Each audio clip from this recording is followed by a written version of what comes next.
जम्मू काश्मीर पासून कन्याकुमारी पर्यंत 75 वर्ष अखंड एकजूट ठेवण्याचं आपल्याला यश मिळालं।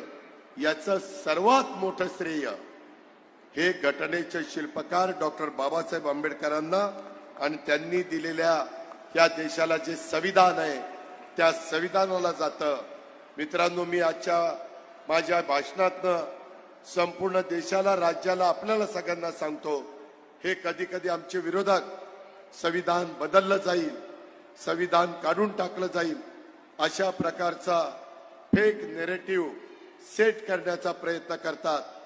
जोपर्यंत चंद्र सूर्य आहे तोपर्यंत कुणी मायेचा लाल त्या संविधानाला धक्का लावू शकत नाही, असं डॉक्टर बाबासाहेब आंबेडकरांचं संविधान आहे।